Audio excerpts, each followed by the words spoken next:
করোনায় 886 জন শনাক্ত, আরও 22 জনের মৃত্যু।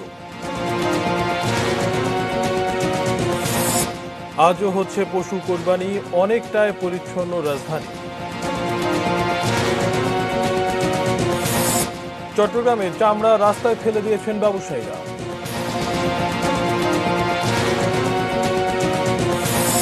মানুষের উন্নত জীবন প্রাপ্তি সরকারের লক্ষ্য, বললেন প্রধানমন্ত্রী।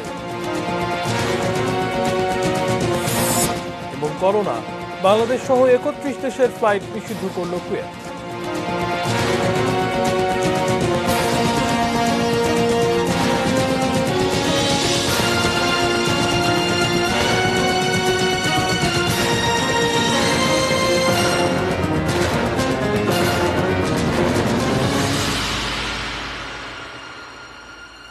দেখছেন এটিএন নিউজ আওয়ারে আপনাদেরকে আমন্ত্রণ জানাচ্ছি। আমি শাইখুল মাশাইখ। সংবাদ শিরোনাম শুনছিলেন। VSL angle channel HB VSL Bikrampur steel limited. শুরুতে worldometers.info অনুসারে বিশ্বের সর্বশেষ করোনা পরিস্থিতি জানাবো।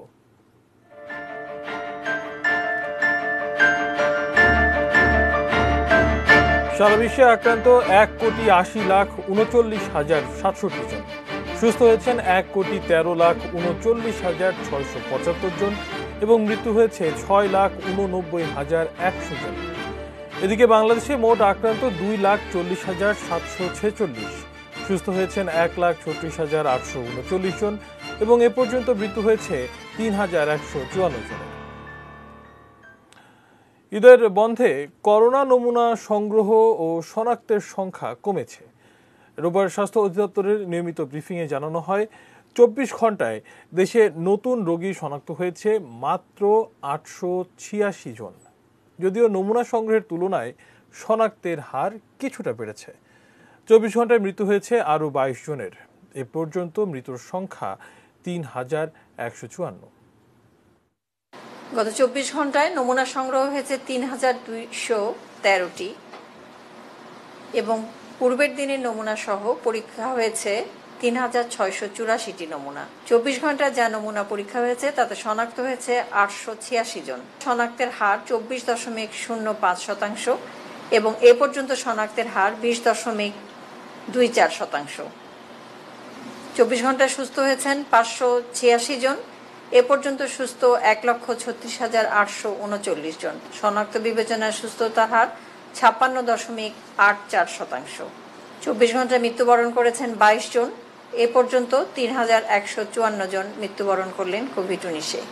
শনাক্ত বিবেচনায় মৃত্যুর হার 1.31%। বিদেশগামী যাত্রীদের করোনা সনদ নিয়ে আগের সিদ্ধান্ত সংশোধন করেছে সরকার। করোনা নেগেটিভ সনদ সবার জন্য বাধ্যতামূলক হবে না, তবে সনদ ছাড়া বিদেশ যাত্রা কতটা সম্ভব তা নিয়েও প্রশ্ন উঠেছে। আহমেদ রাব্বি তানিমের প্রতিবেদন দেখুন।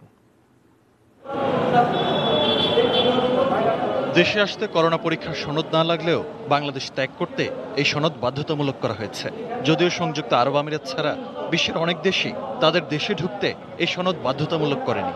বিদেশগামী যাত্রীদের সনদ সংগ্রহের জন্য দেশের 64টি জেলার মধ্যে মাত্র 14টি জেলায় করোনা পরীক্ষার ব্যবস্থা রাখা হয়েছে। সনদ পেতেও তাদের দিতে হচ্ছে 17 গুণ অতিরিক্ত ফি। রাজধানীর মহাখালীর ডিএনসিসি মার্কেটের এই সেন্টারে রিপোর্ট দেওয়ার বুথ মাত্র 2টি, অথচ নমুনা সংগ্রহের জন্য রয়েছে 20টি বুথ। ফলে রিপোর্ট পেতে ভোগান্তির শিকার হচ্ছেন বিদেশগামীরা। নমুনা পরীক্ষার নানা জটিলতায় সময় মতো রিপোর্ট না পাওয়ায় বিদেশ যেতে পারেননি অনেকেই। এখান থেকে টেস্ট করা যাওয়ার পরেও অনেক কান্ট্রিতে আছে ওরাও টেস্ট করাবে, যেমন ফিনল্যান্ডেই নেক্সট উইক থেকে স্টার্ট করবে। আমরা যাওয়ার পরে আবার ওরা টেস্ট করবে ওখানে। আমি একটা টেস্ট করছি 4,500 টাকা দিয়ে, এখন এখানে এসে আবার টেস্ট করতে হইতেছে। তাহলে এটা একটা ভোগান্তি না? এখানে যদি আমাদের ল্যাবরেটরি স্থাপন করা হতো তাহলে আমরা রেজাল্টটা তাড়াতাড়ি পেয়ে যেতাম। আমাদের যে হয়রানি যেটা হওয়ার সেটা হতে হতো না আসলে। ঈদের পর বিদেশগামী যাত্রীদের চাপ আরও বেড়ে যাবে। সে পরিস্থিতি সামাল দেওয়ার জন্য কতটা প্রস্তুত সরকার? প্রতিদিন আপনার 700 মতো ইন অ্যান্ড অ্যারাউন্ড 700 প্যাসেঞ্জার্স আমরা পাচ্ছি।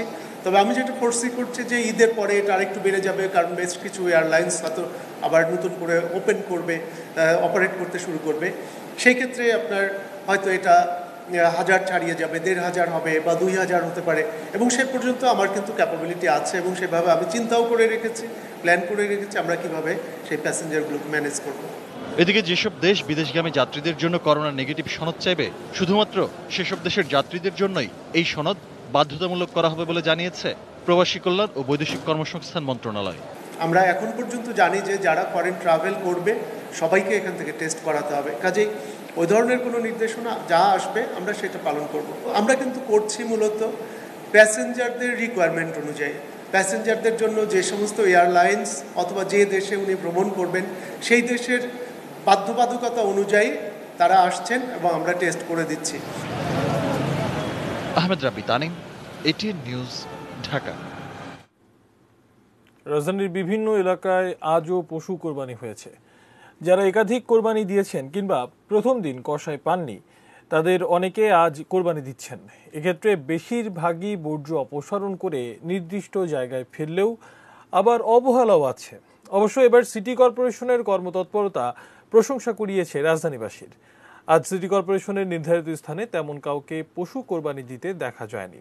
বাসাবাড়ি কিংবা মহল্লার সড়কে কোরবানি দিয়ে নিজ উদ্যোগে স্থানীয় এবং আশপাশ থেকে পানি এনে বর্জ্য পরিষ্কারও করেছেন অনেকে। পরে সিটি কর্পোরেশনের সহযোগিতায় তা সরিয়ে ফেলা হয়। তবে কোথাও কোথাও প্রধান সড়কেও বর্জ্য পড়ে থাকতে দেখা যায়। রাজধানীর বর্জ্য অপসারণ ও পরিচ্ছন্নতা নিয়ে আমাদের বিশেষ আয়োজন আমার শহর আমার দায়িত্ব।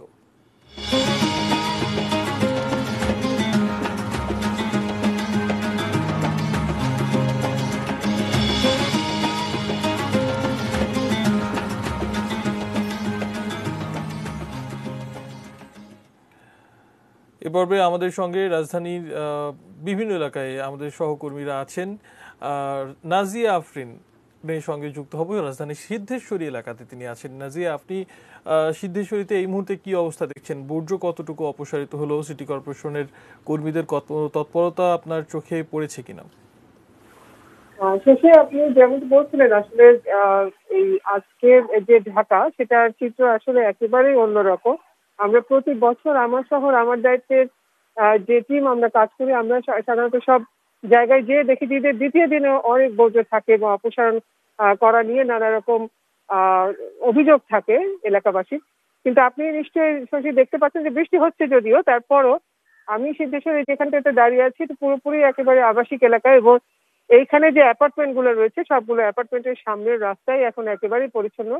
এমন না যে আজকে এই এলাকায় কোরবানি হয়নি, কিছু কিছু জায়গায় হয়েছে, কিন্তু সকাল থেকে এখন যে দুপুর হয়ে গেছে এখন মধ্যে অনেক জায়গায় পরিষ্কার করে ফেলা হয়েছে। অর্থাৎ কেউ বর্জ্যটা ফেলে রাখছেন না, নিজ দায়িত্বেই তারা পরিষ্কার করে নিচ্ছেন। আর সিটি কর্পোরেশনের যে পরিচ্ছন্নতা কর্মীরা আছেন তারা, আমরা বলবো যে অনেক ভালো কাজ করেছেন, এবং এলাকাবাসীর সাথে আমরা কথা বলেছি, তারা খুবই খুশি হয়েছেন বিষয়টিতে যে এই সিটি কর্পোরেশনের তৎপরতা এবারে একেবারে চোখে পড়ার মতো।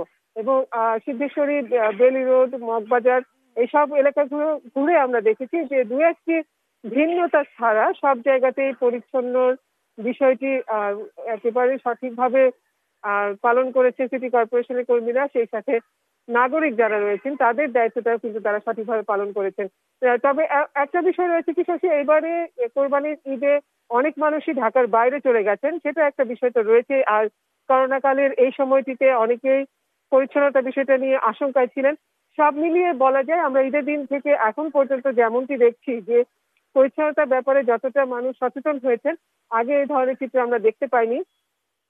এখন বলা যায় যে অনেক বেশি তারা সচেতন হয়েছেন। পুরোনো ঢাকায় আমরা কিছু কিছু জায়গায় দেখেছি যে কোরবানি দিচ্ছেন বা নিজের বাড়ির সামনের জায়গাটা পরিচ্ছন্নতার ব্যাপারে অনেকের কিছুটা আলসেমি রয়েছে, কিন্তু পরিচ্ছন্নতা কর্মীদের যে সজাগ দৃষ্টি রয়েছে এবং তারা যেভাবে কাজ করছেন সেই বিষয়টিতে বলা যায় যে নগরবাসী এবার অনেক বেশি খুশি হয়েছেন, এবং তারা অনেকটাই আশ্বস্ত হয়েছেন যে না, সিটি কর্পোরেশন তাদের সাথে আছেন, কাজ করছেন। এবং আমরা বলবো যে অনেক বেশি সচেতনতা হয়েছে।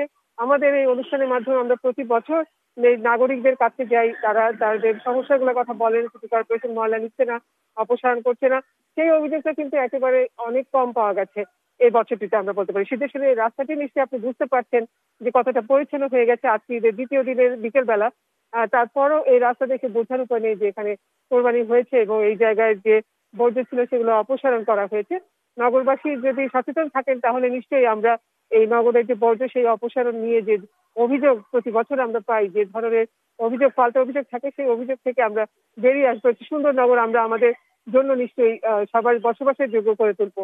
শশী, নিশ্চিতভাবেই সেই প্রত্যাশা থাকছে। আপনাকে অসংখ্য ধন্যবাদ নাজিয়া আফরিন। আপনার মাধ্যমে আমরা কিছু সুখকর দৃশ্য অন্তত দেখতে পারলাম। কোরবানির ঈদের ঠিক পরবর্তী দিন অন্তত সিদ্ধেশ্বরী এলাকা বেশ খানিকটা পরিচ্ছন্নই দেখা গেল। আর রাজধানীর বর্জ্য অপসারণ ও পরিচ্ছন্নতা নিয়ে আমাদের বিশেষ আয়োজন আমার শহর আমার দায়িত্ব স্যাভলনের সৌজন্যে আপনারা দেখছেন। এই পর্বে আমরা রাজধানীর নিকুঞ্জ থেকে আছেন সহকর্মী সাদিয়া ন্যান্সি, তার সঙ্গে যুক্ত হচ্ছে। একটি এলাকায় এখানে কিন্তু সকাল থেকে আমরা এর আশেপাশের এলাকাগুলোতে ছিলাম এবং এখন যেই এরিয়াতে আছি সেখানে কিছুক্ষণ আগে কিন্তু আমরা দেখতে পেয়েছি যে সিটি কর্পোরেশনের যে পরিচ্ছন্ন কর্মীরা আছেন তারা পুরো এলাকা ঝাড়ু দিয়ে পরিষ্কার করেছেন এবং গতকালকের কোরবানির যে বর্জ্য ছিল সেই বর্জ্য তো গতকালই অপসারণ করা হয়েছে। পাশাপাশি অপসারণের পর আজকে যে অবশিষ্ট ময়লা আবর্জনা ছিল সেগুলো তারা তুলে নিয়েছেন এবং আপনি নিশ্চয়ই দেখতে পাচ্ছেন যে সিটি কর্পোরেশনের একটি গাড়ি, এটি হচ্ছে তরল কীটনাশক, যেন এই এলাকায় কোনো ধরনের জীবাণু না থাকে। কোরবানির পরবর্তী সময় বর্জ্য পরিষ্কার করার পরেও সেই পানি আসলে ছিটানো হচ্ছে। এরকম আরও 2-3টা গাড়ি কিন্তু এই এলাকাতে আমরা দেখতে পেয়েছি এবং তারা মোটামুটি সকালের পর থেকেই এই কাজ করে যাচ্ছেন এবং এখানে আমরা যারা এলাকাবাসী আছেন তাদের সাথে কথা বলেছি যে আসলে সিটি কর্পোরেশনের তৎপরতা কতটুকু ছিল কিংবা তারা পরিচ্ছন্নতার বিষয়টি নিয়ে এবার তারা কতটা সচেতন ছিল। তারা কিন্তু আমাদের বলছে যে আপনি জানেন যে করোনার জন্য তো এমনি একটা বাড়তি সতর্কতা আছে, তাছাড়া প্রতি বছর কোরবানির সব আনুষ্ঠানিকতা শেষ করার পর বর্জ্য নিয়ে এক ধরনের অভিযোগ পাল্টা অভিযোগ থাকে। তো এবার কিন্তু আমরা সেরকম কোনো কিছু দেখতে পাইনি। এবার এলাকাবাসীর পক্ষ থেকেও জানানো হয়েছে যে যেমন তারা নিজ উদ্যোগে এলাকা পরিষ্কার করেছে, তার প্রিয় শহরকে পরিষ্কার পরিচ্ছন্ন রাখার চেষ্টা ছিল, পাশাপাশি হচ্ছে সিটি কর্পোরেশনের তৎপরতাও কিন্তু সেরকম ছিল। সিটি কর্পোরেশনের ঘোষণা অনুযায়ী কিন্তু 24 ঘন্টার মধ্যেই সব ধরনের বর্জ্য পরিষ্কার তারা করে নিয়েছেন এবং যেই তরল কীটনাশক ছেটানোর কথা, যে একদম শহরকে পরিচ্ছন্ন নগরী আসলে সাধারণ মানুষকে উপহার দেওয়ার যেই প্রতিশ্রুতি মেয়র দিয়েছিলেন, উত্তর সিটির মেয়র দিয়েছিলেন, সেই প্রতিশ্রুতি কিন্তু তিনি রাখার সর্বোচ্চ চেষ্টা করেছেন। তো পরবর্তীতে হয়তো আমরা অন্য একটি এলাকায় যাব এবং সেখানকার এলাকাবাসীর সাথে আমরা কথা বলার চেষ্টা করব, তখন হয়তো পরবর্তী খবরাখবর আপনাদের জানাতে পারবো। জীবনে প্রতিদিন প্রতি মুহূর্তে জীবাণুমুক্ত থাকার কন্ট্রোল হাতে রাখি বলেই আমরা নিশ্চিন্ত। Savlon complete family protection. এবার অন্যান্য প্রসঙ্গ। মানুষ যেন উন্নত জীবন পায় সেটাই সরকারের লক্ষ্য। আওয়ামী লীগের মাসব্যাপী শোক দিবসের কর্মসূচির প্রথম দিনে কৃষক লীগের অনুষ্ঠানে এ মন্তব্য করেন প্রধানমন্ত্রী শেখ হাসিনা। তিনি বলেন, মহামারীর এই সময়ে সরকার মানুষের পাশে দাঁড়িয়েছে। করোনা মহামারীতে বিপর্যস্ত বিশ্ব, তাই প্রতি বছরের মতো এবার সম্ভব হচ্ছে না বড় আকারে শোক দিবসের কর্মসূচি পালন করা। তবে সীমিত আকারে মাসব্যাপী কর্মসূচি ঘোষণা করেছে আওয়ামী লীগ, যার শুরু হলো কৃষক লীগের প্লাজমা দান ও খাদ্য বিতরণের মধ্য দিয়ে। সমগ্র বিশ্ব এক থমকে দাঁড়িয়েছে। বাংলাদেশ কোনো বিচ্ছিন্ন দ্বীপ নয়। ধানমন্ডি 32 নম্বরে কৃষক লীগের এই আয়োজনে গণভবন থেকে ভিডিও কলে যুক্ত হন প্রধানমন্ত্রী শেখ হাসিনা। করোনার এই সময়ে মানুষের পাশে দাঁড়াতে দলের সহযোগী সংগঠনগুলোর নেতাকর্মীদের আহ্বান জানান তিনি।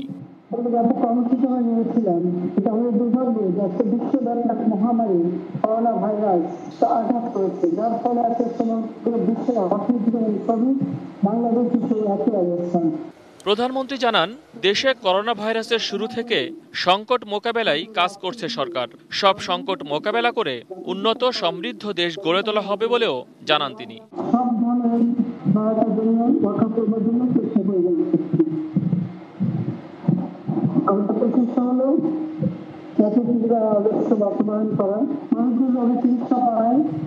খাবার পায়, জীবন পায়, শিক্ষা পায়, ঘরবাড়ি পায়, বসবাসের জায়গা পায়, সেগুলো একটা সুন্দর জীবন, তরুণ সমাজের জন্য সুন্দর ভবিষ্যৎ রচনা করা, পারে আমাদের লাভ কমবে। পরে বঙ্গবন্ধু এবং তার পরিবারের সদস্য সহ 15 আগস্টের শহীদদের জন্য দোয়া ও মোনাজাত করা হয়। মহসিন কবির, এটিএন নিউজ, ঢাকা। আবার কোরবানির প্রসঙ্গে এবারে যেতে চাই কোরবানির পশুর চামড়ার বাজারে। পুরান ঢাকায় আছেন সহকর্মী মফিদুল তপু, তিনি জানাচ্ছেন সেখান থেকে বিস্তারিত।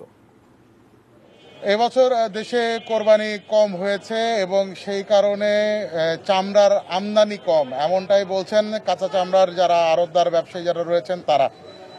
তাদের হিসাব বলছে যে এবছর তাদের যে লক্ষ্যমাত্রা ছিল 3.5 লাখ পিস চামড়া সংগ্রহ করার, সেই জায়গায় তাদের বাস্তব হিসাব বলছে যে তারা হয়তো বা এই লক্ষ্যমাত্রার 60% সর্বোচ্চ পূরণ করতে পারবেন। এর অন্যতম কারণ হিসেবে তারা বলছেন যে তাদের হাতে নগদ অর্থ কম, যেহেতু ট্যানারি মালিকরা তাদের অনেক অর্থ পাওনা অর্থ পরিশোধ করেননি, তো সেই কারণে তাদের হাতে নগদ অর্থের ফ্লোটা কম এবং সেই কারণেই তারাও আসলে বেশি দাম দিয়ে চামড়া কিনতে পারছেন না বা বেশি পরিমাণে চামড়ার সংগ্রহ তারা করতে পারছেন না।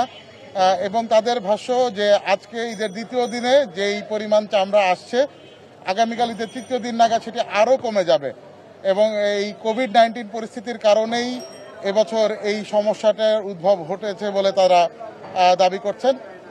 এবং একই সঙ্গে তারা বলছেন যে মৌসুমি ব্যবসায়ীরা যেই চামড়ার দরের কথা বলছেন, রেটের কথা বলছেন, তাদের অনভিজ্ঞ চোখের মাপের সাথে আড়তদারদের অভিজ্ঞ চোখের মাপের যে গরমিল, সেই গরমিলের কারণেই আসলে চামড়া প্রতি যে দামের বা মূল্যের পার্থক্য সেটি দেখা দিচ্ছে এবং এই কারণে একটি ভুল বোঝাবুঝির সৃষ্টি হচ্ছে কোথাও কোথাও। তবে সার্বিকভাবে সরকারি যে রেট রয়েছে মোটামুটি সেই রেটের ভিতরে থেকেই চামড়া কিনছেন আড়তদাররা।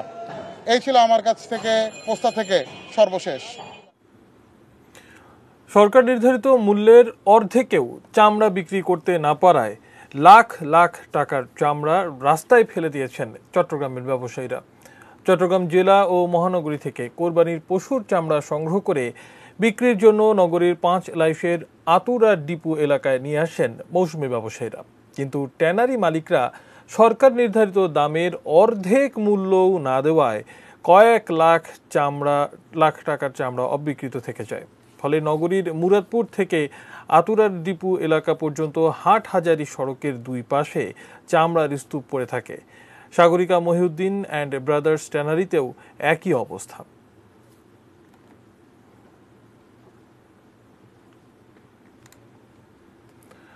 করোনা সংক্রমণের কারণে বেশি ঝুঁকিতে থাকা বাংলাদেশ সহ 31টি দেশের সঙ্গে বিমান চলাচলের উপর নিষেধাজ্ঞা আরোপ করেছে কুয়েত। বাংলাদেশ ছাড়াও 31টি দেশের মধ্যে রয়েছে Bharat, Singapore, Italy, Spain, Hong Kong, চীন, Sri Lanka, Nepal, Mexico, Indonesia, Chile, Pakistan, মিশর, ইরান, ব্রাজিল, কলম্বিয়া ও ফিলিপাইন। কুয়েতের বেসামরিক বিমান চলাচল বিষয়ক এক কর্মকর্তা জানান, করোনা পরিস্থিতির উন্নতি না হওয়া পর্যন্ত ও করোনার ভ্যাকসিন না পাওয়া পর্যন্ত বহাল থাকবে এই নিষেধাজ্ঞা। আংশিকভাবে বাণিজ্যিক বিমান চলাচল শুরু করার পরপরই এই নিষেধাজ্ঞা জারি করে কুয়েত। কর্তৃপক্ষ জানায় শনিবার থেকেই 30% বিমান চলাচল শুরু হয়েছে। এদিকে মিশর জানিয়েছে উপসাগরীয় এই দেশটিতে বিমান চলাচল বন্ধ রাখবে তারা। কুয়েতে এই পর্যন্ত করোনা ভাইরাসে আক্রান্ত হয়ে মারা গেছেন 400 ও আক্রান্ত হয়েছেন 67,000 মানুষ। সময় হলো বাজিদ ইসলাম বিরতি নিবার, এরপর আরো যা থাকছে।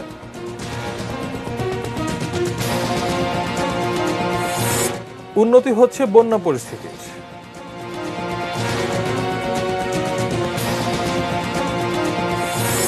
এবং ডক্টর মাহফুজুর রহমানের একক সঙ্গীতানুষ্ঠান আজ রাত 10:30টায়।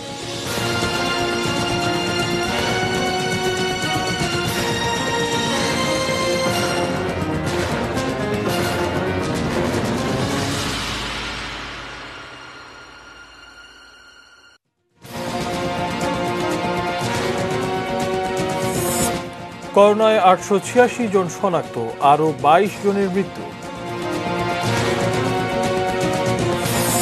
আজও হচ্ছে পশু কোরবানি, অনেকটাই পরিচ্ছন্ন রাজধানী। চট্টগ্রামে চামড়া রাস্তায় ফেলে দিয়েছেন ব্যবসায়ীরা।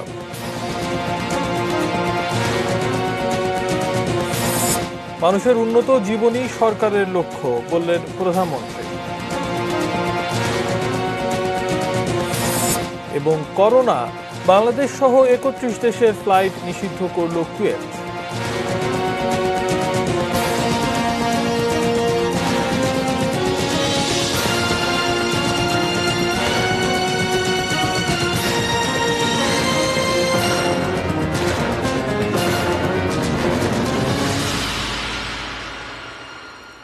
বিরতির পর আবারও আমন্ত্রণ জানাচ্ছি নিউজ আওয়ারে। ধন্যবাদ আমাদের সঙ্গে থাকার জন্য। আরও কিছু সংবাদ জানাবো।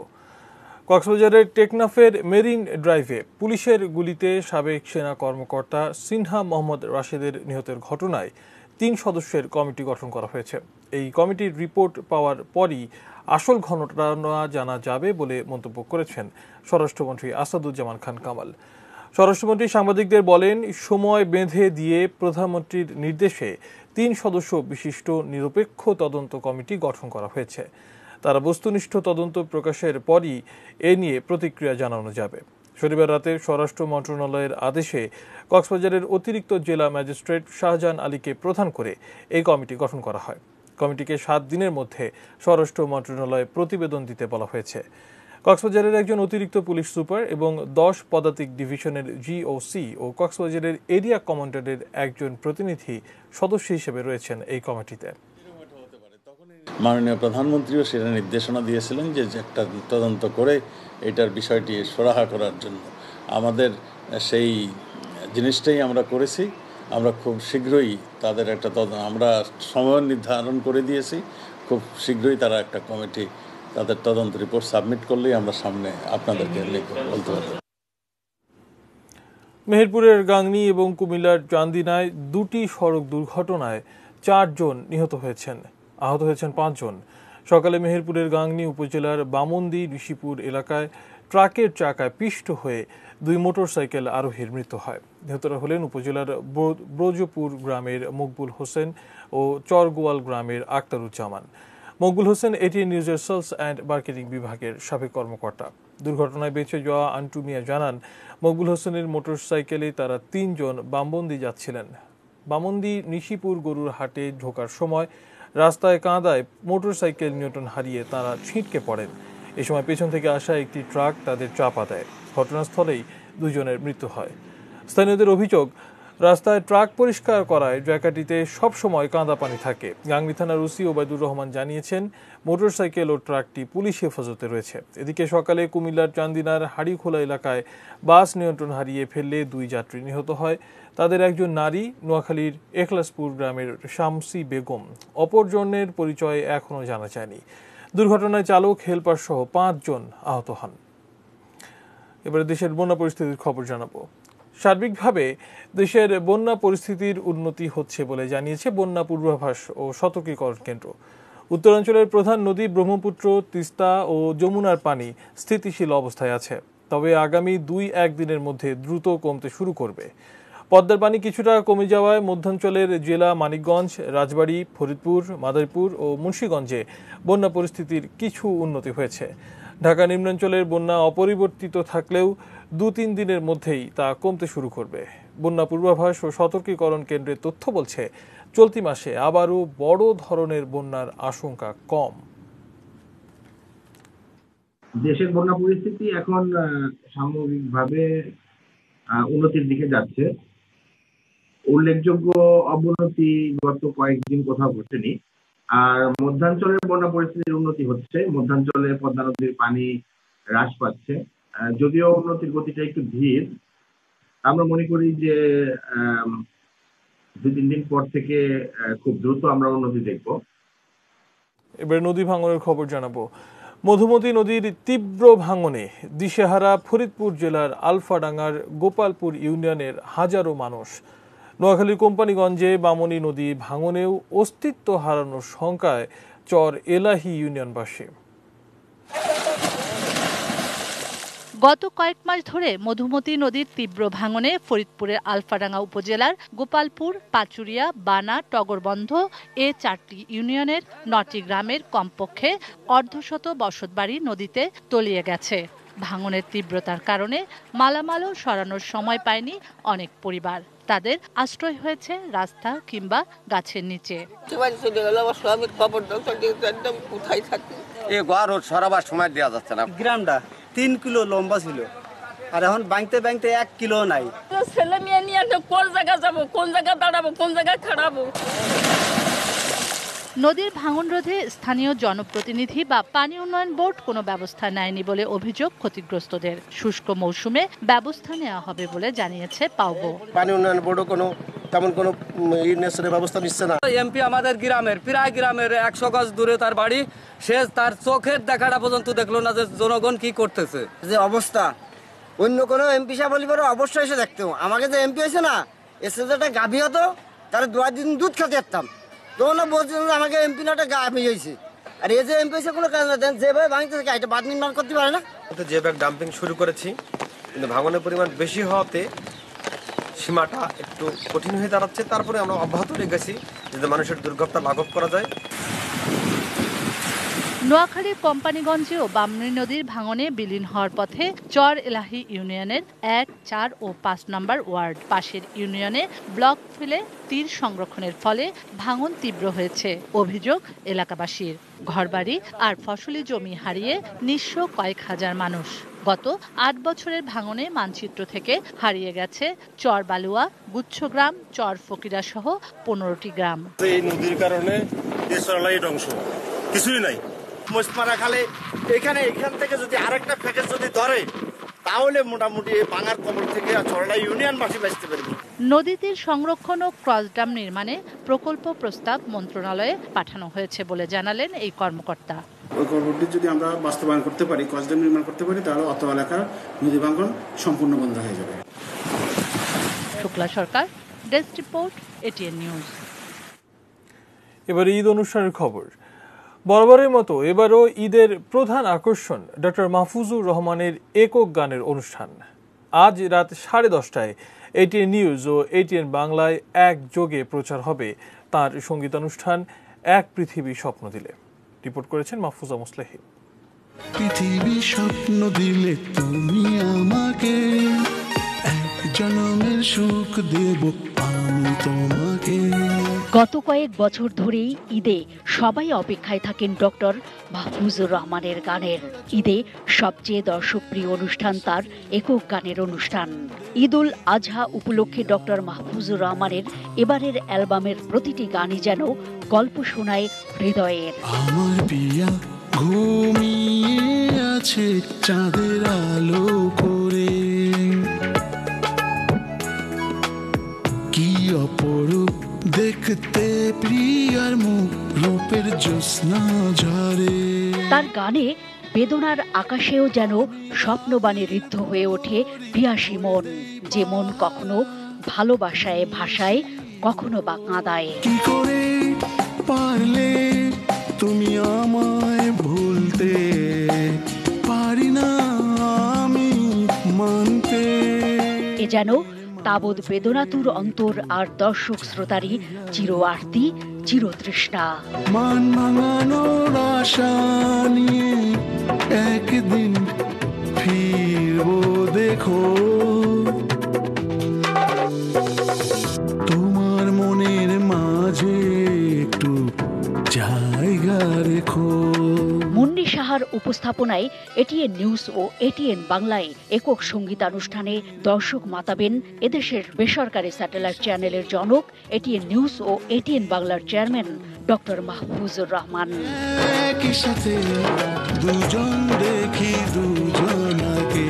এবারের অনুষ্ঠানে রয়েছে মোট 10টি গান। সুরারোপ করেছেন মান্নান মোহাম্মদ ও রাজেশ ঘোষ। গায়কী ঢঙে ডক্টর মাহফুজুর রহমানের মুন্সিয়ানা যেমন হৃদয় ছোঁয়া, তেমনি দর্শকদের মনের খোরাক মেটাতেও এবারের অ্যালবামে অন্যদের পাশাপাশি জনপ্রিয় ও আলোচিত এই সঙ্গীত শিল্পী নিজেও লিখলেন মৌলিক গান।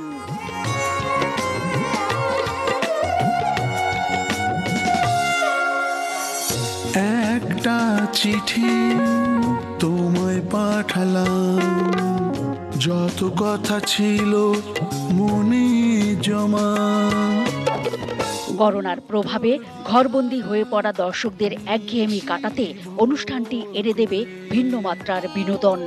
এখনো রাত জেগে আকাশ দেখি, জানালা খুলে। Mahfuza Muslehi, ATN news, Dhaka. বসে আছো তুমি খোলা চুলে। এবার মিডল প্রেজেন্টস কৃষি সংবাদ, সুজলে সুফলা।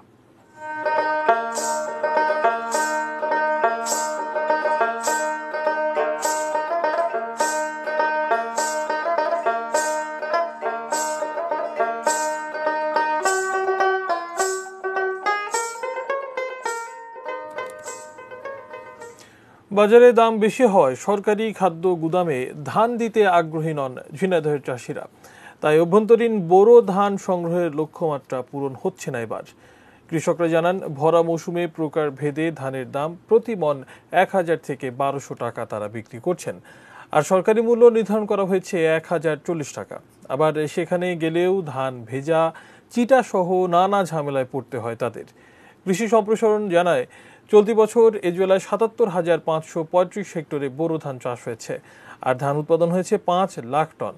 জেলা খাদ্য নিয়ন্ত্রক শেখ আনোয়ারুল কবির জানান, এবছর জেলার 6 উপজেলা থেকে 14,142 টন ধান সংগ্রহের লক্ষ্যমাত্রা নির্ধারণ করা হয়েছে।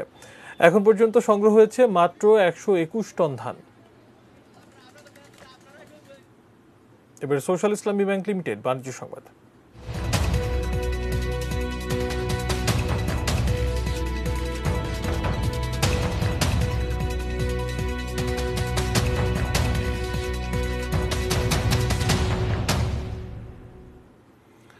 পান চাষে প্রসিদ্ধ রাজবাড়ীর বালিয়াকান্দি উপজেলা। এখানকার উৎপাদিত মিষ্টি পান দেশের গণ্ডি পেরিয়ে রপ্তানি হয় ভারত, পাকিস্তান, ভুটান, মালদ্বীপ সহ 8টি দেশে। কিন্তু করোনার প্রকোপ যেন সব শেষ করে দিচ্ছে। বেশিরভাগ দেশেই আকাশপথে চলাচল এখনও স্বাভাবিক হয়নি, তাই এই পণ্যের রপ্তানি বন্ধ রয়েছে।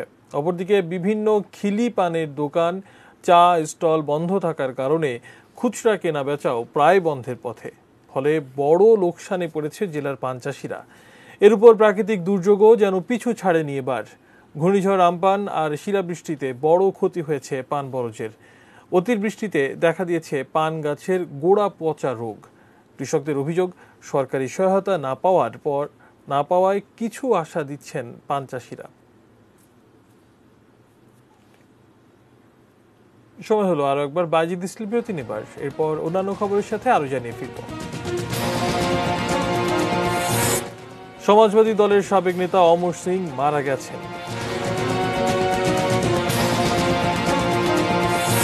এবং চেলসিকে হারিয়ে এফএ কাপের শিরোপা জিতল আর্সেনাল।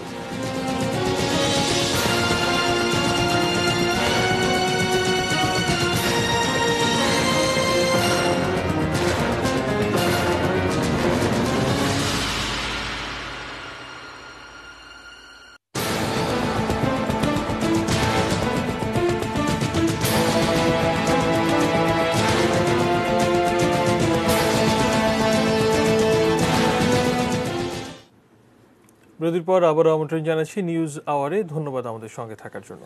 এবারে দেশের বাইরের খবর জানাবো।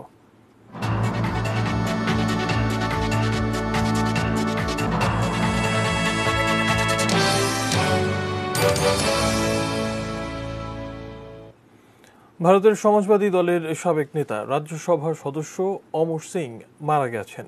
তার বয়স হয়েছিল 64 বছর। কিডনি সমস্যা অস্ত্রোপচারের উদ্দেশ্যে মার্চে সিঙ্গাপুর যান তিনি। 2011 সালে তার দেহে কিডনি সংযোজন করা হয়েছিল। 2008 সালে কংগ্রেসের নেতৃত্বাধীন ইউনাইটেড প্রোগ্রেসিভ অ্যালায়েন্সকে সমর্থন জানিয়েছিল তার দল সমাজবাদী দল। 2010 সালে দলের স্বার্থের বিরোধী কাজ করার অভিযোগে সমাজবাদী দল থেকে বহিষ্কার করা হয়েছিল অমর সিংকে। তার মৃত্যুতে শোক জানিয়েছেন ভারতের প্রধানমন্ত্রী নরেন্দ্র মোদী সহ রাজনীতিবিদদের অনেকেই। এক টুইট বার্তায় তাঁকে প্রাণ প্রাচুর্যে ভরা এক জনপ্রিয় নেতা বলে উল্লেখ করেন মোদী।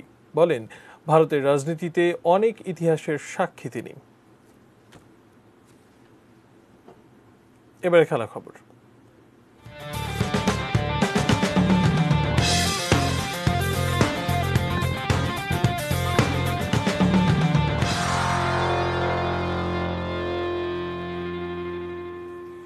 পিছিয়ে থেকেও চেলসিকে 2-1 গোলে হারিয়ে এফএ কাপের শিরোপা জিতেছে আর্সেনাল।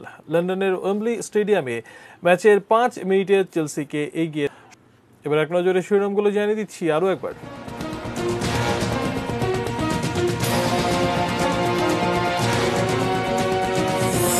করোনায় 886 জন শনাক্ত, আরও 22 জনের মৃত্যু।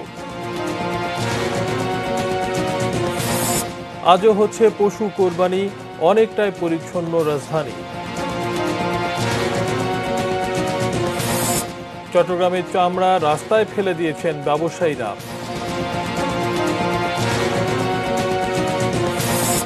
মানুষের উন্নত জীবনই সরকারের লক্ষ্য, বললেন প্রধানমন্ত্রী। করোনা, বাংলাদেশ সহ 31 দেশের ফ্লাইট নিষিদ্ধ করল কুয়েত। উন্নতি হচ্ছে বন্যা পরিস্থিতির।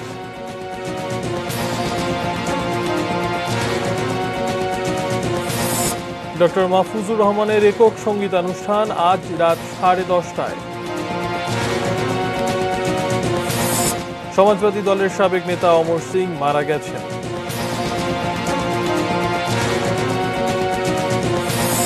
এবং চেলসিকে হারিয়ে এফএ কাপের শিরোপা জিতল আর্সেনাল।